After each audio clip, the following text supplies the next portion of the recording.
खान साहब, as we कहीं move आप along. कहीं से आपको महसूस होता है कि थोड़ा सा प्रेशर होगा आईएमएफ की टीम का भी? हो सकता था कि 0.25% कम हो सकती थी मॉनेटरी पॉलिसी, लेकिन फिर बहरहाल नहीं हुआ। तो आईएमएफ का प्रेशर समझते हैं कि है, जिसकी वजह से हमने अनचेंज रखा?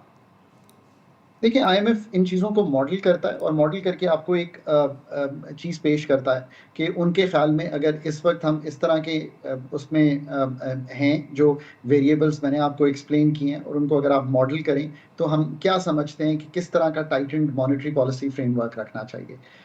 इन सब चीज़ों को देखते हुए it looks like a fair call, और आईएमएफ के मिशन से एग्री कराना निहायत ज़रूरी है, इसलिए कि $720 मिलियन आईएमएफ के, आप $7.5 अरब के रिजर्व्स के करीब खड़े हुए हैं। ये एक कंफर्टेबल पोजीशन नहीं है।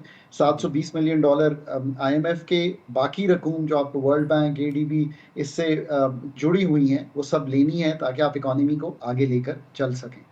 अच्छा, डॉक्टर साहब ये भी बताइएगा कि शमशाद अख्तर साहिबा ने कहा है कि हम आईएमएफ को मुतमईन कर देंगे, हमारा जो प्लान है जब हम आईएमएफ के सामने रखेंगे तो हमारा होमवर्क मुकम्मल है। तो आप समझते हैं कि आईएमएफ की टीम को हमारी गवर्नमेंट जो है इस वक्त केयर टेकर गवर्नमेंट, वो मुतमईन कर देगी और आईएमएफ हमें ईजिली रिलीज़ कर देगा पेमेंट?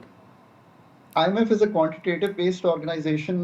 ज़्यादा जो डेटा है, चाहे वो हमारे फिजिकल खसारों का हो, चाहे वो हमारे मॉनेटरी टारगेट्स का हो, हमारे एनर्जी टारगेट्स का हो, अगर ये सब हमारे अहदाफ दिखाई दे रहे हैं फाइनेंस टीम को कि वही हैं जो उनके साथ तय हुए थे, indicative targets, quantitative performance criteria, अगर ये सब पूरे हो रहे हैं, कुछ तो दिखाई दे रहा है कि पूरे हो रहे हैं, तो ज़रूर we should move along. And उम्मीद यही है कि we are in a more comfortable position than we have been previously. और ये जो फर्स्ट क्वार्टर का रिव्यू है, ये 30 सितंबर के टारगेट्स पे बेस्ड है, and hopefully will go through smoothly.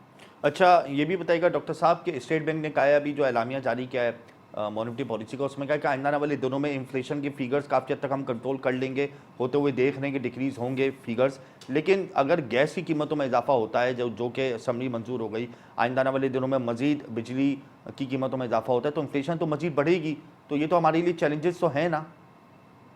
I think gas का आखिरी पास थ्रू है जो कि होना है, और होना भी चाहिए, बिकॉज अदरवाइज उसका बहुत बड़ा सर्कुलर डेट बिल्ड हो रहा है। जी। बाकी जो, जैसे मैंने कहा कि थोड़ी सी कमोडिटी की जो प्राइसेस हैं वो दुनिया भर में अगर नहीं बढ़ती, और पाकिस्तान का जो फूड की इस वक्त इम्प्रूवमेंट है सप्लाईज की, और हाई बेस इफेक्ट को अगर मैं देखूं, बाकी एनर्जी के पास थ्रू प्राइस का हो गया है अगर उसको देखूं, और ये देखूं कि जो फिस्कल है, यानी कि जो मालियाती खसारा है, अगर उसके साथ हम कॉन्ट्रैक्शनरी पॉलिसीज में ही रहते हैं, तो वन कैन होप कि इन्फ्लेशन का जो वर्स्ट बाउट है वो शायद हम गुजार चुके हैं।